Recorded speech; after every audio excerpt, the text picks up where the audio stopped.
اس وقت کنڈیشن دیکھی کتنی ٹینس کنڈیشن ہے یا کتنی سٹریسفل کنڈیشن ہے. عام طور پہ وہاں پہ 5 سے 7 لاکھ کے نمازی ہوتے ہیں. آج کل ایسا ہی سچویشن ہے کہ 5 سے 7 صفحے بھی مکمل نہیں ہو پا رہی ہیں. یہ قبلہ اول ہے، مقدس سرزمین، مقدس جگہ، قرآن کے اندر ذکر، انبیاء کی امامت. مسجد اقصی کوئی عمارت ہی نہیں ہے. سنتوں سے دوری، امت مسلمہ سے مایوسی اور بڑھتا ہوا الحاد جتنا میں نے فلسطین اور اردن میں دیکھا ہے اتنا میں نے دنیا میں کہیں نہیں دیکھا. جس قوم کا ایمان لڑکھڑا نہیں سکتا اس قوم کو وہ لوگ مار رہے ہیں. اسلام اور یہود کی جنگ نہیں ہے، یہ گھر اور زمین کی ضد وہاں پہ لوگوں کو زیادہ ہے. دین میں چلنا آزادی کے ساتھ امریکہ میں زیادہ ہے. ایسے انسٹنسز ہیں آپ کے پاس کہ آپ کی وجہ سے لوگ دین کی طرف آئے یا بالکل ریورٹ ہوئے اور انہوں نے اسلام قبول کیا؟ 50 تک تو مجھے بھی شوق تھا کہ گنوں کتنے ہو گئے. دین وہاں پہ کردار سے پھیلتا ہے، دین تبلیغ سے نہیں پھیلتا. کیا وجہ ہے کہ مسلم پاپولیشن والے اس ملک میں، پاکستان میں، کیریکٹر سے لوگوں کا چینج ہونا تھوڑا کم ہے؟ حسبی اللہ لا الہ الا ہو. السلام علیکم، welcome to Asad Ejaz podcast. اور آج میرے مہمان ہیں یاسر عثمانی صاحب. یاسر بھائی السلام علیکم.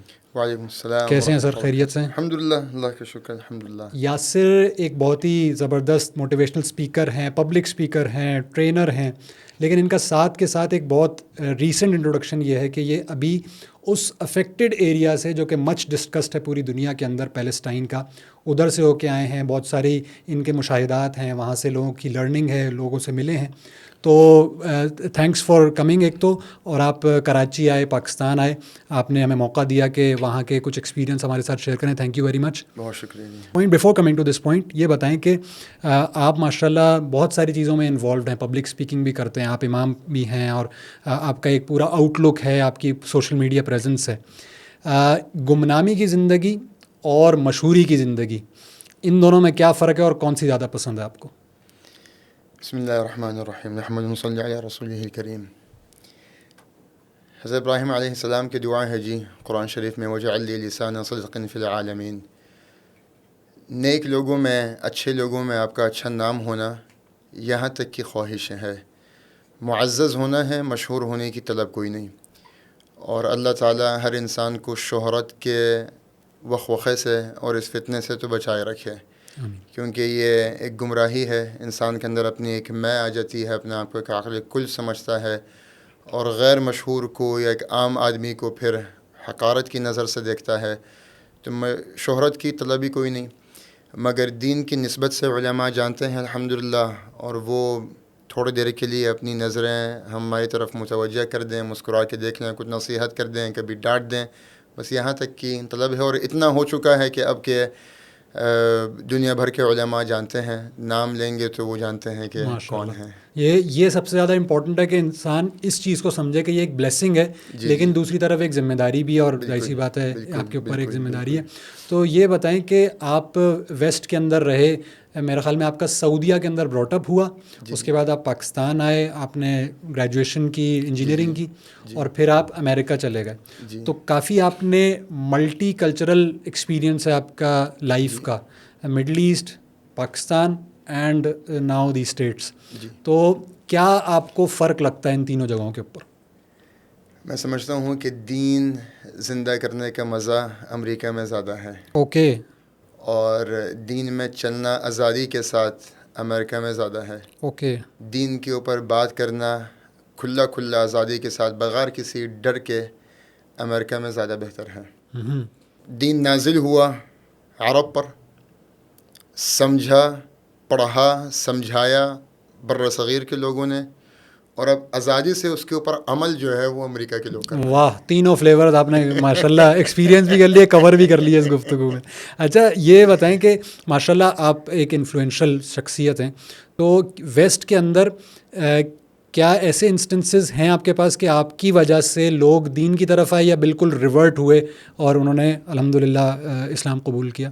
الحمدللہ 50 تک تو گنے، ماشاءاللہ. اس کے بعد استاد جی نے کہا کہ اب گننا چھوڑ دو، تو اس کے بعد پھر گنے نہیں ہیں. ہمارے شیخ الحدیث مولانا نثار صاحب نے کہا کہ اب مت گنو، اب بس ہوتے رہے ہیں تو کرتے رہو. تو 50 تک تو مجھے بھی شوق تھا کہ گنوں کتنے ہو گئے، 1 2 3 4، تو میں گنتا رہا. 50 کے بعد نہیں گنے. اور دین وہاں پہ کردار سے پھیلتا ہے، دین تبلیغ سے نہیں پھیلتا. تبلیغ سے مراد کوئی ایک اسپیسیفک جماعت کی بات نہیں میں کر رہا ہوں. میں دین وہاں پہ لوگوں کے رویوں سے پھیلتا ہے، کیونکہ دنیا میں کہیں پر بھی اب اخلاق اور مسلمانوں کی شخصیت ایسی انفرادی ہو کہ وہ چلتا پھرتا نبی کریم صلی اللہ علیہ وسلم کا سفیر بنتا ہوا نظر آئے، پھر وہ دین پھیلا سکتا ہے۔ دنیا میں جہاں بھی آج سب سے زیادہ دین پھیل رہا ہے، روزانہ کے اعتبار سے سینکڑوں لوگ مسلمان ہو رہے ہیں، ان میں سے کسی بھی شخص نے نہ حدیث کی کلاسز لی ہیں، نہ تفسیر کی، نہ کوئی دینی درس لیا ہے۔ اس کی جو فرسٹ ایکسپریشن ہوتی ہے وہ شخصیت ہوتی ہے۔ شخصیت جب اٹریکٹڈ ہوتی ہے، شخصیت جب باوقار ہوتی ہے، با کردار ہوتی ہے، معاملات بہت اچھے ہوتے ہیں، رویہ بہت اچھا ہوتا ہے، تب لوگ دین کے قریب آتے ہیں۔ انڈونیشیا میں آج پوری دنیا کے سب سے زیادہ مسلمان وہاں پہ آباد ہیں۔ کوئی صحابی، کوئی تابعی کی قبر تو ہمیں وہاں پہ نہیں ملتی، کوئی مقامات تو ہمیں وہاں پہ ملتے نہیں ہیں، نہ ہمیں حدیثوں کی کوئی مفسرین یا رواہ وہاں جا کے کوئی حلقات تو کرتے نہیں تھے۔ تو انڈونیشیا میں جو اسلام پھیلا اور آج دنیا کا سب سے یعنی کہ بڑی پاپولیٹڈ مسلم کنٹری بن گئی ہے، وہ کس بنیاد پہ بنی ہے؟ تاجر وہاں پہ گئے تھے نا، تاجر وہاں پہ تجارت کرتے تھے، ان کی تجارت کے جو معاملات تھے اس میں اتنی شفافیت، اتنی ایمانداری، اتنی ٹرانسپیرنسی تھی کہ وہ لوگوں نے کہا کہ تم اتنے ٹرانسپیرنٹ ہو، اتنے ڈیڈیکیٹڈ ہو، اتنے آنیسٹ ہو، تو تم کس خدا کو فالو کرتے ہو، کس کو مانتے ہو، کس نبی کو فالو کرتے ہو؟ پھر انہوں نے کہا کہ ہم ایک اللہ کو مانتے ہیں، ایک نبی کو مانتے ہیں جس کی ہم اتباع کرتے ہیں، باقی ہم انبیاء پہ یقین رکھتے ہیں، اور پھر وہاں سے اسلام کی دعوت شروع ہوتی ہے۔ تو کردار اور اخلاق پہلے بنے گا، اور پھر اس کے بعد دین اپنے اندر پہلے زندہ ہوگا، خود چلتے پھرتے، جیسے ہم کہتے ہیں نا واکی ٹاکی مسلمان بن جاؤ، فل ٹائم مسلمان بن جاؤ۔ ہمارا اسلام بھی آج کل پارٹ ٹائم ہو چکا ہے نا، ہم رمضان کے مسلمان زیادہ ہیں، جمعے کے مسلمان زیادہ ہیں، عید کی نمازوں کے مسلمان زیادہ ہیں، شب معراج اور شب قدر کے مسلمان ہم زیادہ ہیں، باقی تو ہم اوکیجنلی ہی کہلاتے ہیں ہم۔ جبکہ قرآن یہ کہتا ہے کہ ادخلوا فی السلم کافہ، تم دین کے اندر 100% داخل ہو جاؤ۔ تو ہمیں تو 24/7 اسلام پہ چلنا چاہیے نا۔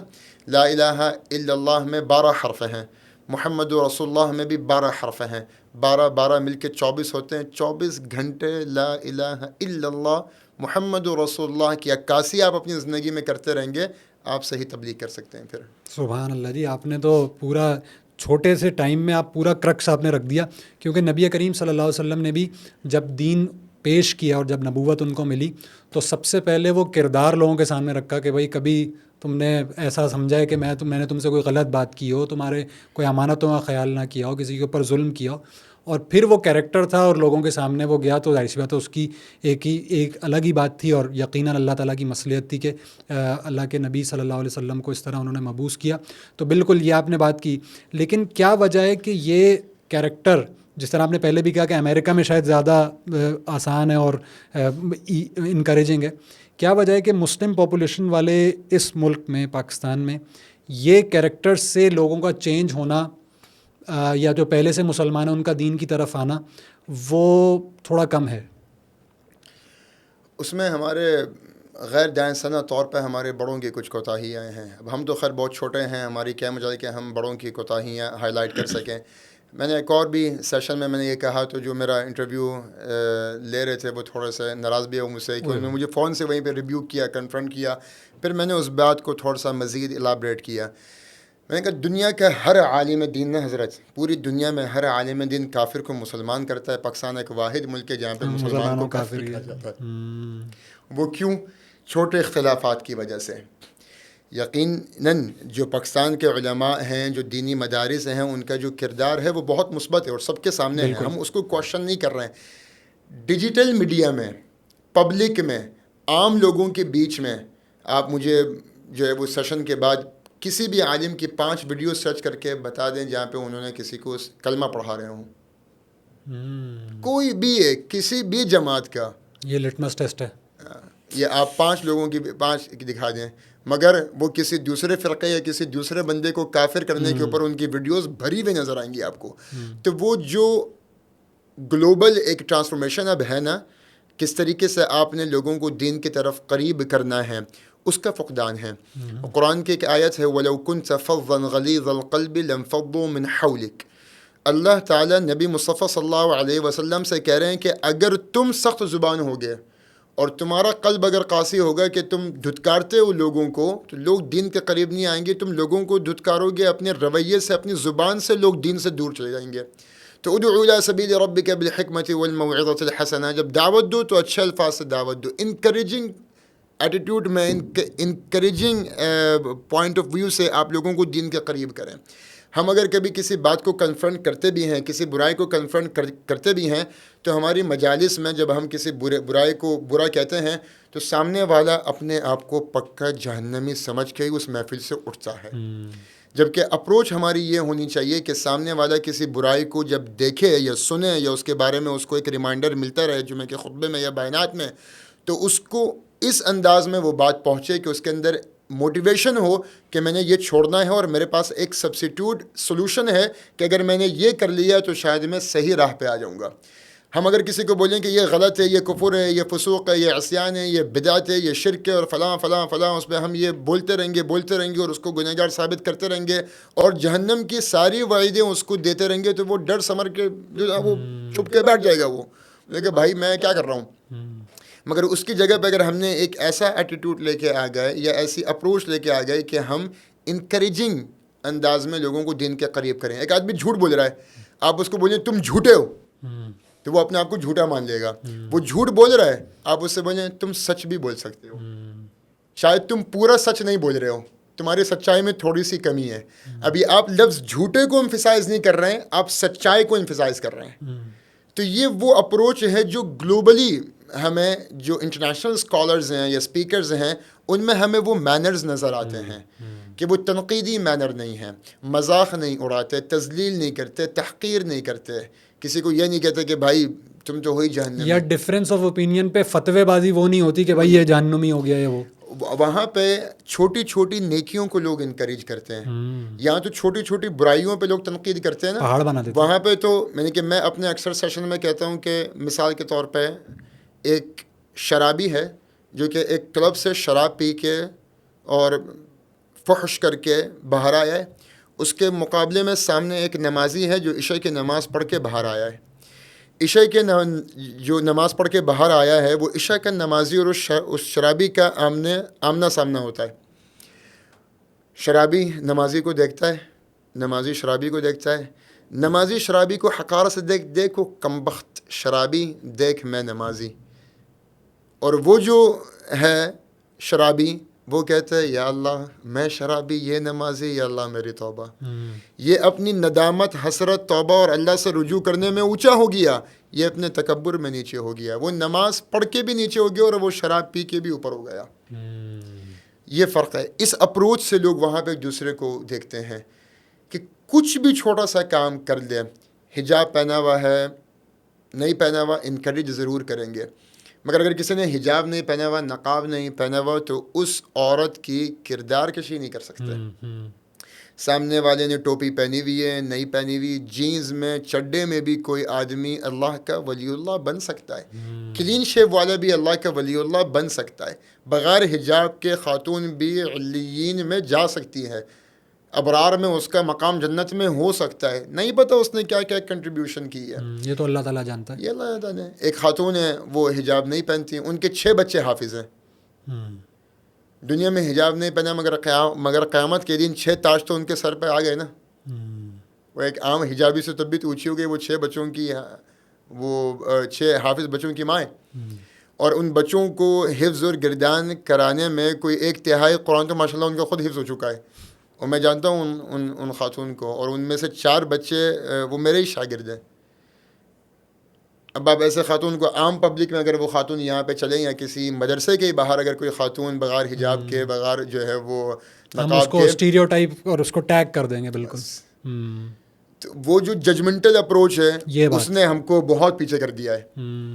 تو لوگ کہتے ہیں کہ یار یہ بہت جج کرتے ہیں. اگر کسی کے اندر تھوڑی بہت بھی نیکی کرنے کی ہے, وہ انکریج اگر ہوتا بھی نا کہ میں کوئی ڈونیٹ کر دوں, میں کوئی اچھا کام کر دوں, میں کوئی اچھی بات کر لوں, میں نماز پڑھنے آ جاؤں, یار لوگ مجھے دیکھیں گے کہ یار جینس پہنا ہوا ہی ہے, اس کا ٹیٹو بنا ہوا ہے, اس نے چین پہنی ہوئی, اس نے بریسلیٹ پہنا ہوا ہے, یہ کمبخت نماز پڑھنے کیوں آیا ہے, اس کے تو کان میں جو ہے نا وہ بالی ہے, یہ نماز پڑھنے کیسا آیا ہے. ہر بندہ اس کو ایسے گھور گھور کے دیکھے گا کہ وہ شرمائے گئے کہ یار غلط جگہ آ گیا, میں غلط جگہ آ گیا ہوں. میں دوسری جگہ جاتا ہوں تو مجھے کوئی ایسے نہیں دیکھتا. مسجد نے مجھے ایسا دیکھا نا کہ شاید یہ جگہ میری نہیں تھی, یہ ہماری نظروں نے اس کو کہا ہے کہ you don't belong here, get out of here, باہر جاؤ, تم یہاں بلانگ نہیں کرتے. ہم اس کو ایسے دیکھتے ہیں, رویے ہمارے. تو یہی وہ کردار ہے, یہی وہ معاشرہ ہے کہ جس نے لوگوں کو اسلام سے دور کر دیا ہے. پھر کچھ غیر دانستانہ طور پہ ہمارے جو کچھ قاری اور امام حضرات ہیں, انہوں نے کیا کیا ہے, نوجوان طبقے کو مساجد سے دور کر دیا ہے, بچوں کو نمازوں سے دور کر دیا ہے, مسجدوں سے دور کر دیا ہے. بھائی امام صاحب کو اپنا بہت خشوع چاہیے, وہ کہتے ہیں بچے شور کرتے ہیں, مسجد مت لے کے آنا.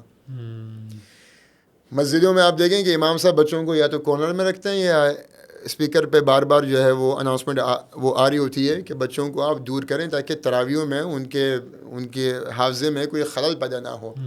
جب آپ بچوں کو مسجدوں میں لے کے نہیں آتے اس ڈر سے کہ شاید وہ مسجد گندی کر دیں گے, کھیلیں گے, کودیں گے, بھاگیں گے, دوڑیں گے, کچھ کریں گے, اس ڈر سے آپ لے کے نہیں آتے. تو امام حسن بصری رحمۃ اللہ علیہ کیا کہتے ہیں کہ اگر مسجد میں بچوں کا شور نہ دیکھوں تو مجھے اس قوم کے ایمان کی فکر ہونی چاہیے کہ آئندہ کیا ہوگا. ہم نے تراویحوں میں آپ دیکھیں ہر مسجد, اکثر و بیشتر مساجد میں یہ اعلانات ہوتے ہیں, بچے کیا کر رہے ہیں, بڑے بوڑھے ماشاء اللہ جو ہے وہ تراویحیں پڑھ رہے ہیں, بچے گلیوں میں بیڈمنٹن کھیل رہے ہیں, کرکٹ کھیل رہے ہیں. کیوں؟ کیونکہ امام صاحب نے یہ اعلان کیا تھا مسجد نہ آنا, تم شور کرتے ہو, اور ابا کو منع کیا تھا کہ تمہارا بیٹا شور کرتا ہے. اور اگر کوئی بیٹا کبھی شور کر دے یا کوئی بیٹی اگر چھوٹی ہے وہ اگر شور کر دے تو اس کو ایسی نگاہوں سے دیکھتے ہیں کہ باپ بھی بولتا ہے نہ میں آؤں گا نہ میرا بچہ کبھی مسجد آئے گا. یہ بچے کو اب لے جائے نا اپنے, تھوڑی سی بھی اگر آواز نکال دے گا نا تو نماز میں ٹینشن ہو رہی ہوتی ہے, سلام پھیرتے ہی امام صاحب یا کسی بندے نے کچھ کہہ دیا نا تو میرا کیا ہوگا, اور سلام پھیرتے ہی ایسے نکل جاتے ہیں جیسے ہم چوری کر کے ابھی نکلے نا. وہاں پہ قاعدہ یہ ہے کہ اگر آپ کو کوئی بچہ نظر آ جائے مسجد میں, وہ شور کر رہا ہے, کچھ بھی کر رہا ہے, اس کے شور کرنے کے بعد سب جائیں گے کہ کوئی اس کو تکلیف تو نہیں ہے. اور اگر پتہ چل گیا کہ کوئی بچہ موجود ہے تو جا کے پیار کریں گے, اس کو سلام کریں گے, اس کو جا کے کینڈیز دیں گے. میرے اپنے ممبر کے ساتھ اتنا بڑا کارٹن ہے جس میں مختلف قسم کی چاکلیٹ اور کینڈیز ہیں. میرا عشاء کے بعد جو درس ہوتا ہے, میں تحدیث بنیامہ کے طور پہ بتا رہا ہوں, کوئی واہوائی کے لیے نہیں, مگر کیونکہ آپ کے پلیٹ فارم سے چاہتا ہوں کہ اگر 2-4 علماء سن لیں, یہ اپروچ رکھیں تو شاید اور ہم نوجوان کو, ہم فیملیز کو قریب کر لیں گے. صحیح بات ہے. میری عشاء کی نماز کے بعد جو میرا درس ہوتا ہے, میں کچھ پکچرز آپ سے شیئر کروں گا کہ میرے احاطے, میرے ارد گرد, میری گود میں اور میرے اطراف میں مردوں سے زیادہ, بزرگوں سے زیادہ بچے قریب آئے ہوئے ہوتے ہیں. نماز ختم ہوتی ہے اور وہ امام کے قریب بھاگتے ہیں, وہ کہ یہاں پہ آ کے بیٹھ جاؤ, چپ چاپ ابھی درس سنو, بس ان کی گود میں آ جاؤ, اور کیونکہ جب یہ درس ختم ہونا ہے اور ابھی یہ چاکلیٹ اور کینڈیز ملنی ہے. سبحان اللہ. یہ جو میتھڈالوجی ہے دعوت کی, ماڈرن ورلڈ میں ہمیں اس میں کچھ ماڈیفیکیشن کرنی پڑے گی. صحیح. اور اس کی اصلاح ہم علماء سے کراتے رہیں گے. کچھ غلطیاں ہوں گی, علماء ہماری اصلاح کریں, تنقیدی اعتبار سے نہیں. اگر میرے کسی بھی کام میں یا اس میتھڈالوجی میں اگر کوئی علماء کو تحفظات ہیں تو وہ اپنے تحفظات کا اظہار ضرور کریں. اگر وہ ہمارا عقیدہ اگر وہ کنٹامنیٹ نہیں کرتا, انداز اگر میرا الگ ہے تو اس کو آپ غلط نہیں کہہ سکتے. اپروچ غلط ہے, اپروچ ڈفرینٹ ہے, غلط نہیں, غلط اور الگ میں فرق ہے. بالکل. اگر میرا طریقہ کار الگ ہے تو اس الگ کو آپ غلط نہ کہیں, ایز لانگ ایز جو الٹیمیٹ رزلٹ ہے, اگر وہ رزلٹ جو ہے وہ مستحب ہے اور مقبول ہے اور نتیجے میں وہاں پہ لوگ دین کے قریب آ رہے ہیں, مسجد کے قریب آ رہے ہیں, تو پھر گلا کیا؟ صحیح. تو پھر کیا گلا؟ اچھا, اب ذرا اس سے موو آن ہوتے ہوئے, آپ ریسنٹلی پیلسٹائن گئے, تو یہ بتائیے کہ کتنے دن وہاں پہ رہے, کہاں کہاں گئے, اور کیا کیا آپ کے مشاہدات ہیں؟ فلسطین اور شام, اردن, فلسطین تقریباً کوئی 2.5 ہفتے کا سفر رہا الحمدللہ. اور وہاں پہ جو مقصد تھا وہ تو انبیاء کرام, صحابہ کرام کے مقامات دیکھنا, مساجد دیکھنا, ٹور کرنے کے لیے میں گیا تھا. اور اگر کوئی بھی موقع ملے کہ جہاں پہ ہم کوئی سوشل ورک بھی کر سکیں تو ہم نے وہ بھی کیا, اور اس کے کچھ طریقہ کار ایسے ہمیں نظر آئے جس کی پابندیاں نہیں ہیں. اچھا. تو جہاں پہ ہمیں پابندی کا سامنا کرنا پڑا کیونکہ ہمارے پاس محدود وسائل تھے, پھر ہمارے پاس ایک پاسپورٹ کی بھی لمیٹیشن تھی, پھر کیونکہ ابھی وہ حالت جنگ میں ہے تو ہم اتنا زیادہ کام کر بھی نہیں سکتے, اور اتنی جلدی میں شہید بھی نہیں ہونا چاہتا تھا. ٹھیک ہے جی, تو مجھے اپنی حد میں بھی رہنا تھا. تو اپنی حد میں رہتے ہوئے اور جتنا ہمیں ایکسیس دیا گیا تھا ایز اے ٹورسٹ, وہاں تک چیزیں ہم نے الحمدللہ. کہاں کہاں جانا ہوا آپ نے, کون سی زیارتیں آپ نے کر لیں؟ میں نے صحابہ کرام کی جتنے بھی مقامات تھے ہر جگہ پہ میں گیا ہوں, انبیاء کرام کے تمام مقامات میں گیا ہوں. پورا فلسطین دیکھا ہے میں نے الحمدللہ, پورا اردن دیکھا ہے میں نے. سب سے خوبصورت تو مسجد اقصی ہے. تو مسجد اقصی کوئی ایک بلڈنگ نہیں ہے. ٹھیک ہے. اکثر لوگ کہتے ہیں کہ مسجد اقصی یہ سرمائی گنبد والی ہے یا یہ پیلی گنبد والی مسجد ہے. مسجد اقصی کوئی عمارت ہی نہیں ہے, کمپاؤنڈ ہے, پورا ایک کمپاؤنڈ ہے. بالکل, پوری ایک حدود ہے. بالکل. اچھا, اس حدود کی سب سے خوبصورت بات میں آپ کو یہ بتا دوں, یہ حدود تقریباً کوئی 36 سے 37 ایکڑ کی یہ حدود ہے, اور اس پورے 36 سے 37 ایکڑ میں ایک بھی باتھ روم نہیں ہے. اچھا. کیوں نہیں ہے؟ کیونکہ کہیں نہ کہیں کسی نبی کا مسکن اور مرقد ہے, کہیں نہ کہیں کسی نبی کا محراب ہے, کہیں نہ کہیں کسی نبی نے نماز پڑھی ہے. تو اس تقدس کو دیکھتے ہوئے وہاں پہ کوئی بھی بیت الخلاء نہیں ہے. صحیح. تو بیت الخلاء جانے کے لیے ایک مرتبہ میں جمعہ کی نماز کے لیے مسجد اقصی میں تھا, تو بیت الخلاء کی حاجت ہوئی, استنجا کرنا تھا. تقریباً 2.25 کلومیٹر چل کے گئے اور باہر نکلے, اور وہاں پہ بیت الخلاء ملا, پھر استنجا کیا, وضو کیا, اور پھر واپس آئے. وضو کے کچھ جگہیں انہوں نے بنائی بھی ہیں, وہ بیر ہیں, سبیل انہوں نے ایسی کھولی ہوئی ہیں, وہاں سے آپ نل کھولیں ہیں اور آپ وضو کر سکتے ہیں. تو وضو ریفریش آپ کرنا چاہیں تو آپ کر سکتے ہیں. بیت الخلاء نہیں ہے. مسجد اقصی میں ایک تو مصلی عمر ہے, کیونکہ سب سے پہلے مسجد اقصی بلڈنگ کی شکل میں تعمیر جس نے رکھی تھی وہ حضرت عمر بن خطاب کے زمانے میں ہوئی تھی. پھر اس کے بعد اس کی مزید ایکسٹینشن جو ہے وہ اموی خلافت کے زمانے میں عبد الملک بن مروان نے کی تھی. ٹھیک ہے. اس کے بعد وہاں پہ متعدد بار زلزلہ بھی آیا ہے, وہ بلڈنگ ٹوٹی بھی ہے, خراب بھی ہوئی ہے. اس کے بعد پھر عباسی دور میں کچھ کام ہوئے ہیں. ایوبی زمانے میں حضرت صلاح الدین ایوبی رحمۃ اللہ علیہ نے جب قدس فتح کیا تو اس وقت انہوں نے کچھ کام کیا, اور آج تک سب سے زیادہ جو چیزیں بیت الاقصی میں, بیت المقدس میں, مسجد اقصی میں, عمومی طور پہ فلسطین میں سب سے زیادہ جو چیزیں آج تک ویسے ہی ہیں جیسے پرانے زمانے میں تھیں, تو وہ صرف خلافہ ایوبیہ کی زمانے کی چیزیں ہیں. محراب ویسا کا ویسا ہی باقی ہے, ممبر ویسا کا ویسا ہی باقی ہے, حتیٰ کہ مسجد اقصی کے اوپر جو محراب ہے وہاں پہ صلاح الدین ایوبی رحمۃ اللہ علیہ کا نام بھی پورا نام لکھا ہوا ہے. اچھا. تو اور پھر حرم خلیل ہے جہاں پہ ابراہیم علیہ السلام کا مقام مبارک ہے, وہاں پر بھی جو ممبر ہے, محراب ہے, وہ بھی حضرت صلاح الدین ایوبی رحمۃ اللہ علیہ کے زمانے کا ہے. اس کے بعد پھر سلطان عبد الحمید الثانی جو کہ عثمانی خلافت کے زمانے میں انہوں نے کچھ کام کیا ہے. ایک اور بات افسوس کے ساتھ کہ مسجد اقصی کے حدود میں اور مضافات میں کسی بھی قسم کی کوئی توڑ پھوڑ اگر ہو جائے تو وہ ریپیئر نہیں ہوتا. اچھا. کچھ بھی اگر ٹوٹ جائے, مقدس ہونے کی وجہ سے 2 وجہ ہیں اس کی. نہیں, مقدس ہونے کی وجہ سے نہیں, 2 وجہ ہیں. پہلی وجہ تو یہ کہ جس قسم کا ماربل, جس قسم کے گلاس, جس قسم کے کیمیکلز, یا جس قسم کی رائٹنگ, یا جو انٹیریئر ڈیزائننگ جو آرکیٹیکٹ وہاں پہ جو ہوا ہے, وہ آج کے زمانے میں ویسا کچھ موجود ہی نہیں ہے. اور اکثر تو سونے سے پوری مسجدیں سونے کی لکھی ہوئی ہیں, پورا قبہ صخرہ سونے کا ہے. تو آج کے زمانے میں وہ چیزیں متوفر ہیں ہی نہیں. ٹھیک ہے. ایک وجہ یہ ہے. دوسری وجہ یہ ہے کہ کسی بھی چیز کو ریپیئر کرنے کے لیے آپ کو اوزار چاہیے ہوتے ہیں نا. کارپینٹر ہے, مستری ہے, اس کو اوزار چاہیے. اوزار جو ہے وہ کہیں یہود کے خلاف ہتھیار کے طور پر استعمال نہ ہو جائے, اس وجہ سے مسجد اقصی کے حدود میں داخل ہونے کے لیے آپ کو چیک پوسٹ سے گزرنا پڑے گا. آپ کسی بھی قسم کا اوزار لے کے اندر نہیں جا سکتے. تو وہاں پہ جب وہ داخل ہوتے ہیں, کچھ کھڑکیاں میں نے, میرے جب سیشن ہوئے ہیں میں نے ویڈیوز وغیرہ دکھائی ہیں میں نے وہاں کی, جب توڑ پھوڑ کرتے ہیں وہ لوگ، دروازہ توڑ دیا، کوئی کارپیٹ جلا دیا انہوں نے، کھڑکیوں میں فائر مارے انہوں نے، چھت پہ کوئی فائر مارے، وہ چیزیں اگر کوئی ٹوٹ گئی ہیں بس وہ ریپیئر نہیں ہوں گی، وہ ریپیئر نہیں ہوتی، وہ ویسے ہی ٹوٹی کی ٹوٹی ویسے ہی نظر آتی ہیں. اپنی آپ کے تحت اگر تھوڑا بہت اس میں کچھ وہ لوگ انہوں نے کچھ کور کر دیا، کپڑا وہ لگا دیا اس کو، کچھ ایسے کرنے کی چیزیں کوشش کی تو ممکن ہے، مگر وہاں پہ ریپیئر کا کام کوئی نہیں ہوتا. اچھا، آپ اس وقت گئے ہیں جب ظاہر سی بات ہے غزہ کی سچویشن چل رہی ہے، تو غزہ کی سچویشن کا کیا ادھر امپیکٹ ہوا ہے؟ یہاں پہ مسلمانوں کے اوپر پابندیاں لگی ہیں؟ ہر قسم کی پابندی ہے. کیا ذرا بتائیے گا.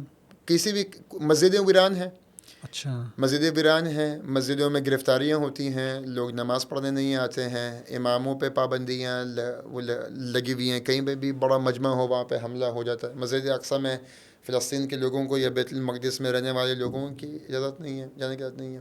عام طور پہ وہاں پہ 5 سے 7 لاکھ کے نمازی ہوتے ہیں، اور عمومی طور پہ آج کل ایسا ہی سچویشن ہے کہ 5 سے 7 صفحے بھی مکمل نہیں ہو پا رہی ہیں.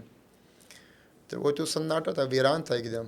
تو آپ صرف باہر والے جو ایز ٹورسٹ ہیں بس ان کو الاؤ کر رہے ہیں؟ وہ جی ہمیں انہوں نے الاؤ کیا بس. جی تو الاؤ کیا. اچھا، تو ابھی آپ نے جو وہاں پر اس وقت کنڈیشن دیکھی، کتنی ٹینس کنڈیشن ہے یا کتنی اسٹریسفل کنڈیشن ہے؟ کیونکہ ظاہر سی بات ہے ہم لوگ بینگ پاکستانی ہم تو نہیں وہاں پہ ٹریول کر سکتے.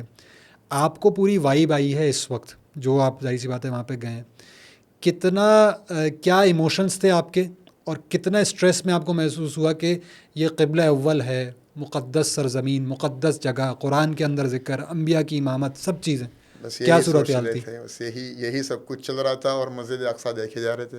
تو یقین نہیں آتا یہ کہاں پہ کھڑے ہوئے ہیں، بس وہ دیکھے جا رہے تھے اور روئے جا رہے تھے، دیکھے جا رہے تھے اور روئے جا رہے تھے. اپنے آپ کو تھاما، پہلے لڑکھا رہے تھے، بیٹھ گیا پھر میں قبہ صخرہ کو، اور وہاں پہ ٹھنڈی ٹھنڈی سانسیں لیتا رہا.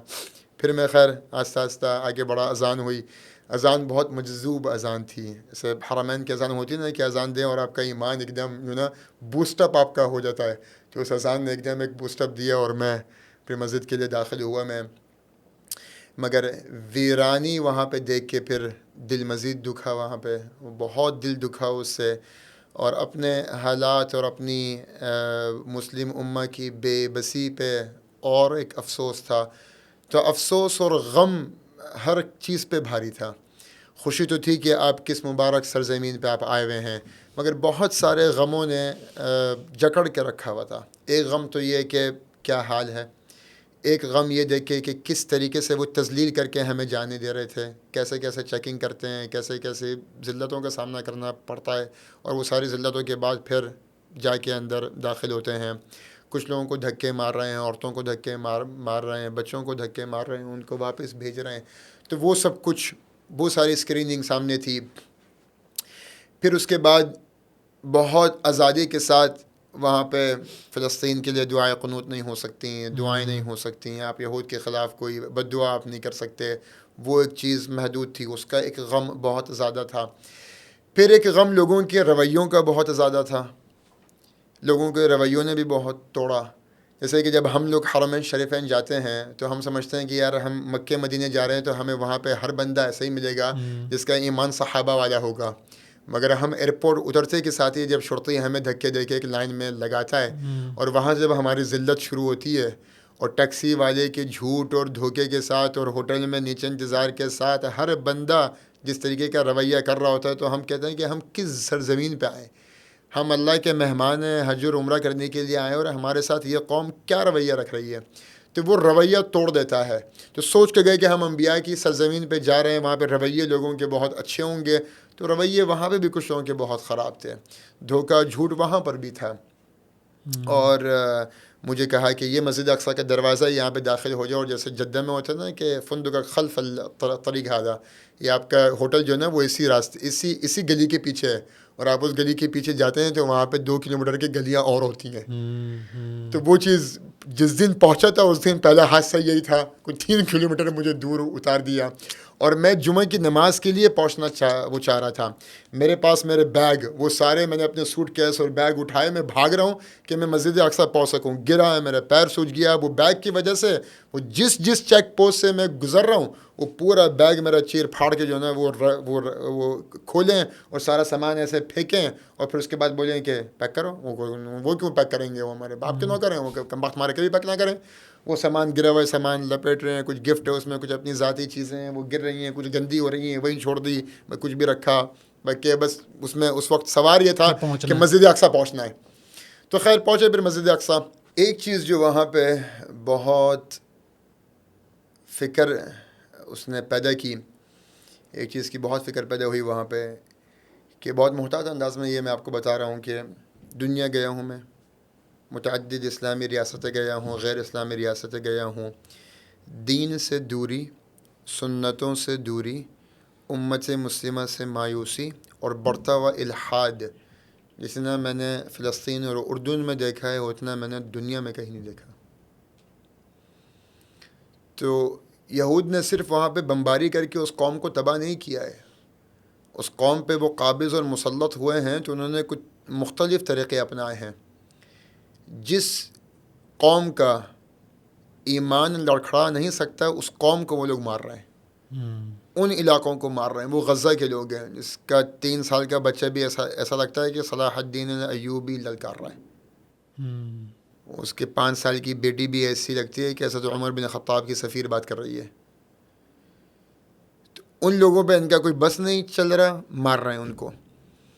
اور کچھ لوگ ایسے ہیں کہ قرآن شریف میں ایک آیت ہے وَرَضُوا بِالْحَيَاةِ الدُّنْيَا وَاطْمَأَنُّوا بِهَا, ان کے پورے شہر ہیں وہاں پہ اندر ایک اسرائیلی فوجی نہیں ہے, اور دنیاوی چیزوں میں ان کو مشغول کیا ہوا ہے, ان کو اپنا غلام بنایا ہوا ہے, اپنی کمپنیز میں ان کو جاب دی ہوئی ہے. ان کی ایوریج تنخواہ وہاں پر 25 سے 30 ہزار ڈالر ہے اور کچھ زیادہ. 80 لاکھ سے 100 کروڑ روپیہ وہاں پہ ایک عام فلسطینی کی تنخواہ ہے جو یہود کی کمپنیز میں کام کرتا ہے ایوریج. اور وہاں پہ میں اس شہر میں ہر دوسرا بندہ آڈی, BMW, جی ویگن کلاس کی گاڑیاں, مرسیڈیز, اس میں گھوم رہے تھے لوگ. اور بیت المقدس سے وہ 10 سے 12 منٹ کے فاصلے میں پورا شہر, اور ایسے متعدد شہر ہیں. تو وہ بھی دیکھا, وہ حصہ بھی دیکھا. جنگ تو پوری دنیا کے سامنے, وہ حصہ بھی دیکھا. اور کچھ لوگ ہیں جو کہ بس اسلام اور یہ نمازیں اور یہ جگہ ایک ان کا ایک ٹریڈیشن بن گیا ہے, ایک کلچرل بن گیا ہے. اسلامک ویلیوز وہاں پہ زندہ نہیں ہیں, اسلامک ویلیوز وہاں پہ بہت کم ہو گئی ہیں. بہت ساری چیزوں کو وہ ثقافتی سمجھتے ہیں, اس کی نسبت سنت سے نہیں ہے, اس کی نسبت اپنی ثقافت سے کہ ہم فلسطینی ایسے کرتے ہیں. جی, وہ بہت وہاں پہ دیکھا. اور ایک محتاط انداز میں وجہ بتاؤں کہ لوگوں کی مسجدوں سے بھی بہت وہ ہے, متنفر ہیں لوگ وہاں پہ, مسجد نہیں جاتے. مسجد نہ جانے کی وجہ کیا ہے کہ جو مسجد کا امام ہے وہ اوقاف کے تابع ہے, اور جو اوقاف ہے وہ وہاں پہ اسرائیلیوں کی, یہود کی سوتیلی اولاد بنی ہوئی ہے. پابندیاں ہیں, ایک لکھا ہوا ایک پرچہ ہے, وہی خطبہ پڑھنا ہے. اب اس لکھے ہوئے پرچے پہ ایسی باتیں تو ہوتی نہیں کہ جس سے ایمان جاگ جائے, اور ایسی باتیں ہوتی نہیں ہیں کہ جس سے وہ راہ حق پہ آ جائیں. تو وہ امام کھوکھلے وہاں کے, کچھ کھوکھلے امام ہیں, کچھ منافق امام ہیں, کچھ سائل کے تابع امام ہیں, اور کچھ بہت اچھے امام ہیں مگر ڈرے ہوئے امام ہیں, کیونکہ وہ اگر کھلا کھلا بولیں گے تو گرفتار کر لیے جائیں گے. تو جب امام آپ کا اتنا قابض ہے, اتنا مقبوض ہے, اتنا محدود ہے, تو قوم اس سے کیا سیکھے گی, نوجوانوں سے کیا سیکھے گا, فیملیوں سے کیا سیکھیں گی, بچے کیا سیکھیں گے. اور تو وہ کچھ سیکھ بھی نہیں پا رہے. اور ایک طبقہ ایسا ہے کہ وہ ان اماموں سے مایوس ہو کے, کیونکہ ان کی کریڈیبلٹی کو ویلیو نہیں کرتے, تو ان کے پیچھے نمازیں نہیں پڑھنا چاہتے, اور اس چکر میں پھر مسجد ہی نہیں جاتے, بہت نوجوان دور ہو جاتے ہیں. آپ نے بتایا کہ آپ پورے فلسطین میں گئے, جی. تو جہاں کے آپ یہ ایکسپیرینس شیئر کر رہے ہیں وہ ایک خوشحال قسم کی جگہ لگ رہی ہے کہ جن کے پاس گاڑیاں بھی ہیں, جو جابس کے اوپر بھی ہیں. تو پورا فلسطین تو ایسا نہیں ہوگا میرا خیال میں. دیکھیں فلسطین 3 حصوں میں ڈیوائڈ ہوا ہوا ہے. ٹھیک ہے, اسٹیٹ وائز بھی اس کو کہہ سکتے ہیں, سٹی وائز بھی اس کو کہہ سکتے ہیں.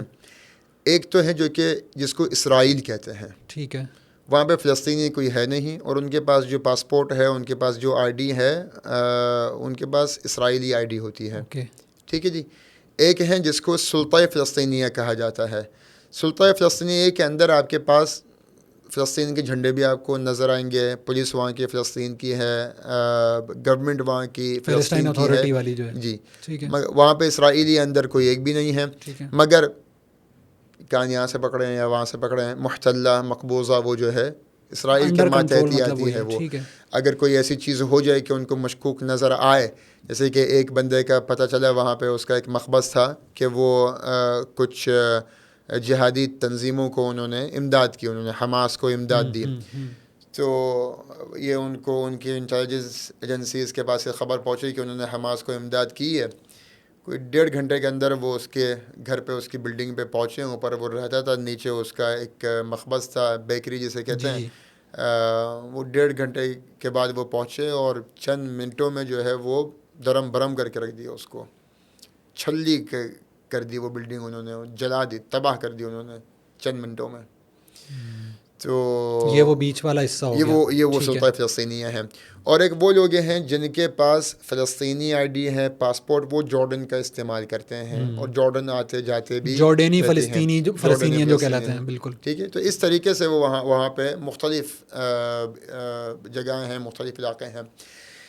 ہم جتنی جگہوں پہ گئے, ہم اسرائیل بھی گئے, اور ہم زیادہ تر سلطۂ فلسطینیہ میں ہم رہے, کیونکہ جتنے مقدس مقامات ہیں وہ زیادہ تر سلطۂ فلسطینیہ میں ہیں, کچھ اسرائیل کے حدود میں بھی ہیں. اور جو سلطۂ فلسطینیہ میں جانے کے لیے بھی جتنی بھی چیک پوسٹ ہیں, ایک شہر سے دوسرے شہر یا ایک علاقے سے دوسرے علاقے, ڈسٹرکٹ سے دوسرے ڈسٹرکٹ, تو ملٹیپل چیک پوسٹ ہیں وہاں پہ. وہ ہمارا پاسپورٹ لیتے تھے, ہمارا ویزا چیک کرتے تھے, سسٹم پہ چیک کرتے تھے. عام سی بھی کوئی چیک پوسٹ ہے وہاں پہ تو وہ بھی ڈیجیٹل چیک پوسٹ ہے. مطلب یہ جو پورا علاقہ ہے ادر دین دا ٹربلڈ ایریا, وہ بہت سیمنگلی بڑا سیٹلڈ خوشحال علاقہ ہے, انفراسٹرکچر وائز یا لوگوں کے رہن سہن وائز. ہاں, انفراسٹرکچر کے اعتبار سے دیکھیں یا لوگوں کے رہن سہن, اب وہ اس چیز کے عادی ہو گئے میرے بھائی, وہ نہ اس چیز کے عادی ہو گئے ہیں. میں گیا تو مجھے ہر چیز اب نارمل لگ رہی تھی, یار یہ کیا ہے, یہ ایسے سر جھکائے کیسے چل رہا ہے, یہ ایسے ہاتھ باندھے کیسے چل رہے ہیں. یعنی کہ ایک چھوٹی سی بات میں آپ کے چینل پہ کر دوں, میں نے کہیں اور پہ یہ بات میں نے نہیں کی ہے لائیو, مگر آپ کے پاس میں یہ کہہ دیتا ہوں. ایک جگہ پہ ہم تھے, اور وہاں پہ جو ہے نا وہ انہوں نے ہم پہ گولیاں تان دی. پہلے وہ ایسے ہی ہوائی فائرنگ کی انہوں نے, اور پھر وہ دیواروں پہ ایسے فائرنگ کرتے ہوئے ہمیں اکسا رہے تھے. ایک سامنے بندہ, اس نے آنکھوں میں آنکھیں ڈالی, اس کے یہاں سر پہ گولی ماری انہوں نے. آپ کے سامنے؟ میرے سامنے. میں جو ہوں وہ تھا وہاں پہ, اور میں بیٹھ کے میں انگلش میں جو ہے نا وہ اپنے امریکن ایکسنٹ میں اس کو کنفرنٹ کرنا شروع کر دیا. میں اس کو ریبیو کر رہا ہوں کہ what you doing, that's unfair, we have done nothing, just walking. تو میں بھی اسے یہ باتیں کر ہی رہا تھا کہ پہلے کہ وہ مجھ پہ ہائپر ہوتا, وہ مجھے پیچھے سے ایک فلسطینی لہجے میں آواز آئی, طنش در وجہک ومش دغری, کہ اگنور کرو. کہ میں آپ سے کہتے ہیں کہ میری پیدائش مکہ مکرمہ کی ہے, تو میرے فلسطینی بہت دوست ہیں, تو میں ہر قسم کی لینگویج میں بات کرتا ہوں الحمدللہ. فلسطینی مجھے آتی ہے, جارڈینین مجھے آتی ہے لہجہ, سیرین میں بات کرتا ہوں, بحرینی میں, گلف کنٹریز کی جتنے بھی لہجے ہیں سب میں مجھے عربی آتی ہے الحمدللہ. اور میری پہلی زبان عربی ہے, اردو میری ذرا کچی پکی ہے, مگر میں بول لیتا ہوں میں. تو میں سمجھ گیا کہ انہوں نے کہا ہے کہ طنش یعنی کہ اگنور کریں, دیر وجہک یعنی کہ آپ ٹرن کریں, آپ ومش دغری, دغری مقصد کہ سیدھے چلو, تو سیدھا بس چلو. میں نے کہا ٹھیک ہے. میں یوں پلٹا, اللہ اللہ اللہ اللہ اللہ کرتے ہوئے بھاگے اور نکل گئے. بس جہاں تک کہ ہمیں لگا کہ بس یہاں پہ اب چلتے رہو. میں نے کہا بھائی آپ ان کی آنکھوں میں آنکھیں نہیں ڈال سکتے, آپ نے ان کی آنکھوں میں آنکھیں ڈالیں تو آپ کے ساتھ وہی ہو گیا جو مسلمانوں کے ساتھ کشمیر اور غزہ میں ہوتا ہے. تو یہ جو اوور آل بے بسی آپ نے دیکھی, اس کا ایک سب سے بڑی وجہ تو ہماری کمزوری ہے جو ورلڈ وائڈ ہے. لیکن جو آپ کی بات سے مجھے پتہ لگ رہا ہے وہ یہ ہے کہ ود ان فلسطین بھی وہاں پہ کیا ایک ریزسٹنس والا علاقہ ہے, اور ایک بالکل ایک سمجھیں کہ آکیوپائڈ علاقہ ہے, یا سمجھیں کہ جس میں اب وہ سیٹلڈ ہیں کہ ہاں بھائی اب یہی ہے ہماری قسمت. تو اس کا کوئی حل تو کوئی آسان نہیں ہے پھر تو, مطلب یہ تو پھر کوئی یہ تو ایکسیپٹڈ چیز لگ رہی ہے مجھے. اس میں ہو یہ رہا ہے کہ کچھ لوگوں کو یہ بھی وہاں پہ لگتا ہے اور وہاں کے مقامی لوگ یہ کہتے ہیں کہ ہماری جنگ جو ہے نا وہ ہمارے گھر اور زمین کی ہے. ہاں صحیح. گھر اور زمین کی ضد وہاں پہ لوگوں کو زیادہ ہے. صحیح ہے. اسلام اور یہود کی جنگ نہیں ہے یہ. ٹھیک ہے. اسلام اور یہود کی جنگ وہاں کے لوگوں کو, وہ اسلام اور یہود کی جنگ نہیں لگتی ہے. وہ ظلم مسلمان پہ ہی ہو رہا ہے تو وہ اسلام کو ہی نقصان پہنچا رہے ہیں, مسلمان کو ہی نقصان پہنچا رہے ہیں اور پوری امت مسلمہ کو دکھا رہے ہیں کہ تم بزدل ہو. میں نے وہاں سے پوچھا, میں نے کہا کہ پاکستان میں آپ لوگوں کے لیے بڑی دعائیں ہوتی ہیں اور لوگ آپ سے بہت محبت کرتے ہیں. تو مجھے ایسے وہ کہتا ہے, جس سے بھی بات کرو کہتا ہے کچھ نہیں, تم سب بزدل ہو, ہمارا کوئی بھائی نہیں ہے, ہم اپنے آپ کے لیے کافی ہیں, ہم 75 سال سے یہاں پہ مر رہے ہیں, ہمارے بچوں کی لاشیں دیواروں میں وہ لٹکی ہوئی ہوتی ہیں, ہم 4 بچوں کی لاشیں اپنی گودوں میں اٹھا کے جا رہے ہوتے ہیں, تم سب کو نظر آتا ہے کوئی ٹس سے مس نہیں ہوتا, کوئی ٹس سے مس نہیں ہوتا, تم کسی کام کے نہیں ہو. اور ان کی حکومتیں بھی کہتی ہیں اور وہاں کے شعب, وہاں کی قوم خود کہتی ہے کہ ہمیں کسی قوم سے امید نہیں ہے, ہمیں کسی قوم سے امید نہیں ہے. تم اپنے جو ہے نا وہ مسجد محراب میں دعائیں کرتے ہو, اللہ تمہاری دعائیں قبول کرے, ہمارے حق میں امید ہمیں کف تم سے کچھ بھی نہیں ہے. اور وہ ان کی ایک مایوسی ہے, ان کی ایک ناراضگی ہے, ان کا ایک غصہ ہے, وہ غصہ ظاہر کرتے ہیں وہ. اور سب سے زیادہ غصہ ان کو عرب مالک پر ہے, سب سے زیادہ. کہتے ہیں کہ عرب جو ہے وہ ہمارے سب سے بڑا دشمن ہے. کہتے ہیں یہودیوں سے زیادہ ہمیں نقصان عربیوں نے پہنچایا ہے. اچھا, آپ جارڈن بھی گئے اور میں نے آپ کی ایک ویڈیو دیکھی کہ آپ وہ اصحاب کہف والے ایریا کے اندر بھی اب سے کچھ ٹائم پہلے گئے تھے. کیا جارڈن میں اس کے علاوہ یا اور اس کے اندر آپ نے دیکھا؟ جارڈن میں صحابہ کرام کے قبور مبارک ہیں. حضرت ابو عبیدہ عامر بن جراح کی قبر مبارک بتائی جاتی ہے, حضرت معاذ بن جبل, حضرت عبد الرحمن بن معاذ بن جبل, حضرت شرحبیل بن حسنہ, زید بن حارثہ, حضرت اکرمہ بن ابی جہل, حضرت زرار بن ازور رضی اللہ عنہ. یہ تمام جائنٹ صحابہ ہیں, یہ بڑے بڑے کبار صحابہ ہیں, ان کے عظیم مناقب ہیں, ان کی بڑے عظیم جنگجو تھے. یہ وہ سارے جنگجو تھے, سارے وہ شہداء ہیں جن کو شام کے فتوحات کے لیے حضرت عمر بن خطاب نے ایک جیش جو یہ تھا, یہ جب شام بھیجا تھا تو وہاں پہ طاعون, آپ کو یاد ہے کہ طاعون عمواس پھیلا تھا فلسطین اور جارڈن میں, تو اس طاعون سے بہت سارے صحابی جو ہے وہ وہاں پہ شہید ہوئے. وہ طاعون سے مرنے والے کو شہید کہتے ہیں. حضرت ابو عبیدہ عامر بن جراح کی حدیث ہے یہ. تو ان صحابہ کرام کے مقامات پہ بھی گئے, پھر انبیاء کرام کے مقامات پہ گئے, اصحاب کہف گئے. فلسطین میں جیسے کچھ صحابہ کرام کے قبور مبارکہ ہیں, انبیاء کرام کے قبور مبارکہ ہیں, شعیب علیہ السلام, یوشع علیہ السلام, خضر علیہ السلام, موسیٰ علیہ السلام. پھر جہاں پہ عیسیٰ علیہ السلام کی ولادت ہوئی وہ جگہ ہم نے دیکھی. جو مسلمان کلیم کرتے ہیں مسجد اقصیٰ میں وہ جگہ, جو کرسچنز جہاں پہ کلیم کرتے ہیں بیت لحم جو کہ فلسطین سے بیت المقدس سے کوئی 2.5 گھنٹہ دور پہاڑی ایک علاقہ ہے, وہاں پر ہم ادھر بھی گئے. اور وہاں پہ سب سے مزیدار جگہ جو ہمیں لگی, جس سے ایمان جو ہے وہ بہت تازہ ہوا, حرم ابراہیم خلیل, جہاں پہ ابراہیم علیہ السلام کے قبر مبارک ہے, پھر ان کی اہلیہ سارہ علیہ السلام کی, پھر اسحاق علیہ السلام کی, ان کی زوجہ رفقہ علیہ السلام, پھر یوسف علیہ السلام کے قبر مبارک, اسماعیل علیہ السلام کے قبر مبارک, یعقوب اور ان کی بیگمات اور ان کے بچوں کی سب کی قبور مبارک وہاں پہ دیکھیں. پھر اس حرم میں نماز بھی پڑھی ہم نے. پھر وہاں سے حضرت ابراہیم خلیل کا ایک ضیف, ایک دار الضیوف جسے کہتے ہیں نا, تکیہ ابراہیم, جتنے بھی مہمان یا وفد آتے تھے ان کو وہ کھانا کھلاتے تھے. اس جگہ پہ آج بھی 2,500 سے 3,000 لوگوں کا کھانا فی سبیل اللہ پورے شہر میں جاتا ہے.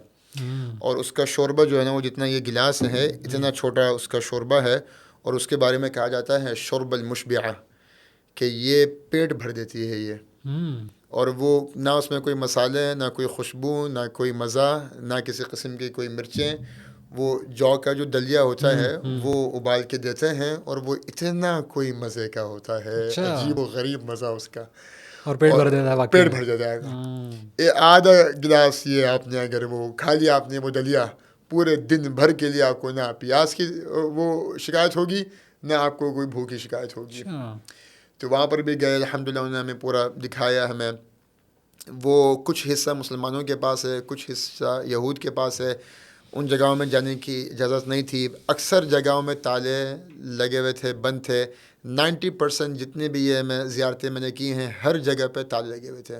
اور الحمدللہ ہر جگہ پہ ہم گئے ہیں اور وہ تالے ہمارے لیے کھولے گئے، دروازے کھولے گئے اور ہم گئے اور ہم نے وہاں پہ سلام پڑھا. اچھا، یہ جتنی آپ نے جگہیں بتائیں کیا یہ ویل پریزروڈ ہیں؟ اس کی وجہ ایک یہ میں سوال پوچھنا یہ چاہ رہا ہوں کیونکہ میں بھی مڈل ایسٹ میں رہا، سعودیہ میں رہا، تو بہت ساری چیزیں شاید پریزرو نہیں ہوئیں یا ان کی جگہ کچھ اور تعمیر ہو گیا، کوئی ہوٹلز بن گئے، کچھ جو ہے وہ جان کے جو ہے وہ چیزیں ایسی کر دیں تاکہ وہاں پہ دوسری ایکٹیویٹیز نہ شروع ہو جائیں. تو یہ جو جارڈن میں چیزیں ہیں کیا یہ ویل پریزروڈ ہیں بھی یا ان کا بھی ٹوٹا پھوٹا معاملہ ہے اور بہت اچھا نہیں ہے؟ نہیں، ویل پریزرو تو ہیں. اور جارڈن تو ابھی اربوں روپیہ خرچ کر رہی ہے ہر مقامات کو ایک ٹورسٹ ایکسیس دینے کے لیے. صحیح. اور اس وجہ سے کچھ جارڈن کے ایسے مقامات ہیں جو کہ ڈاؤٹ فل بھی ہیں. وہ کہتے ہیں کہ یہاں پہ مقام موسیٰ ہے جو کہ مقام موسیٰ وادی موسیٰ فلسطین میں ہے. تو انہوں نے اپنے پاس بھی، جیسے آپ جائیں گے اپنا ورژن بنایا ہے. جب آپ ترکیہ جائیں گے نا تو ترکیہ میں بھی آپ کو ہر چیز ملے گی. صحیح. موسیٰ علیہ السلام کی وہ کیا کہتے ہیں اس کو، لاٹھی جو ہے وہ بھی آپ کو ملے گی، نبی پاک کے بال اور ان کے وہ ہر چیز ٹھیک ٹھاک ہے. ہر میوزیم میں وہاں پہ. آپ کو پتہ ہے پاکستان میں کراچی میں ایک بات سن رہا تھا، شاہد طارق مسعود صاحب بتا رہے تھے عبداللہ شاہ غازی کے مزار بھی 2 ہیں کراچی میں. یہ مجھے بھی نہیں پتا تھی بات. تو انہوں نے کہا بھائی ایک وہ ہے اور ایک وہ ہے اپنا بنایا ہوا. تو یہاں پہ تو خیر یہ زیادہ، لیکن وہاں پر بھی الحمدللہ وہاں پر بھی بہت ساری ایسی جگہیں ہیں جو کہ ملٹیپل لوگ اپنے پاس جگہیں کلیم کر رہے ہیں. میری انشاءاللہ میرے چینل پہ خود بھی کچھ ولاگز وغیرہ بھی آ رہی ہیں کیونکہ ابھی تو ٹائم ہی نہیں ملا. آپ نے تو اس کو ڈاکیومنٹ کیا ہوگا اور پھر آپ اس کو لائیں گے. تو میں نے اس کے بھی جو تحقیق جن چیزوں کی میں کر سکا اور جو چیزیں مجھے ثابت منطق کے اعتبار سے اور تاریخ کے اعتبار سے جو چیزیں مجھے مستند نظر آئیں ان چیزوں کو میں نے تو محفوظ کر لیا ہے میں نے. کیونکہ احادیث میں آتا نا کہ جنگ کہاں پہ ہوئی، کس سن میں ہوئی، کب شہید ہوئے، کس علاقے میں ہوئے، یہ کچھ روایتیں ہمیں مل جاتی ہیں. اب اگر آپ کسی چیز کو کلیم کر رہے ہیں کہ یہ یہاں پہ ہے مگر پریکٹیکلی وہ یہاں پہ ہو نہیں سکتی.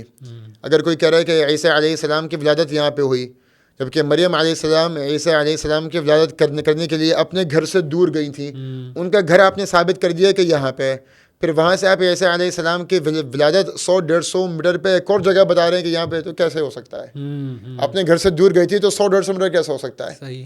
تو جو 2-2.5 گھنٹے کے بعد جو ہم نے جگہ پہ سفر کیا اور وہاں پہ جو بات کلیم کی جا رہی ہے، although کہ وہ کلیم کرسچنس کر رہے ہیں، مگر منطق کے اعتبار سے اور تاریخ کے اعتبار سے شاید وہ جگہ زیادہ قریب نظر آتی ہے. تو میں نے اپنے ڈاکومنٹری میں وہ دونوں چیزیں دکھائی ہیں. ظاہر ہے یہ تو تاریخی چیزیں ہیں، اس کے اندر جو تاریخی حوالے ہیں ان کو بنیاد بنا کے آپ اس کو جج کریں گے. اور ظاہر سی بات ہے کوئی بھی چیز حتمی نہیں ہوگی اس میں، کیونکہ ظاہر سی بات ہے یہ تو ایک پری ہسٹورک چیز ہے. اچھا، آپ پاکستان آتے ہیں، کراچی آتے ہیں تو آپ علماء کرام سے ملتے ہیں. طارق جمیل صاحب سے آپ کی ملاقات اس دفعہ بھی میرے خیال میں ہوئی ہے آپ کی اپڈیٹ کے مطابق. کیسی ملاقات رہی اور کیا ایکسپیرینس ہے؟ میں تو دعا کرتا ہوں جب بھی ان سے ملتا ہوں تو میں ایک سوال میں ان سے ہمیشہ پوچھتا ہوں کہ شیخ اللہ آپ کی عمر دراز کرے، آپ کے بعد ہمارا کیا بنے گا؟ کوئی تو آپ جیسے آپ چھوڑ کے جائیں، کسی کو تو اپنا ثانی بنا کے جائیں، کوئی تو اپنی طرح ٹرین کر کے جائیں، یا کم از کم ہمیں بتا دیں کہ یہ آپ کی طرح ہے.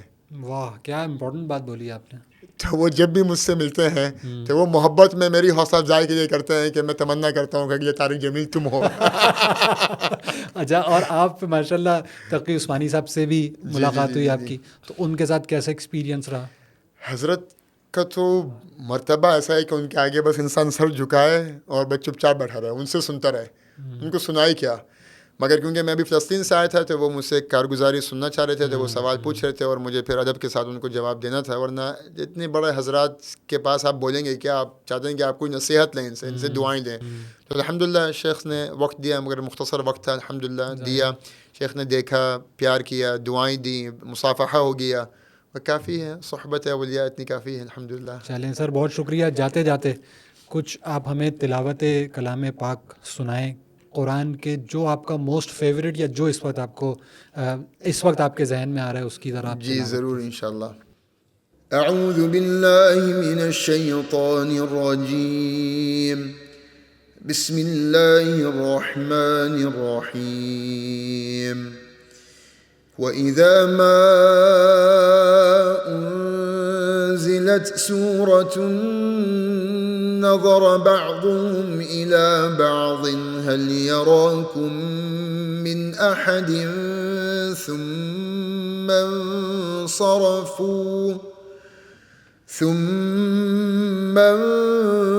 انصرفوا صرف الله قلوبهم بأنهم قوم لا يفقهون.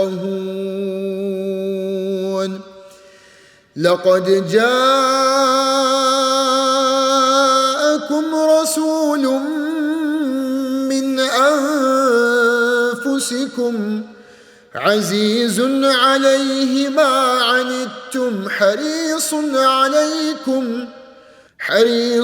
عليكم بالمؤمنين رؤوف رحيم. فإن تولوا فقل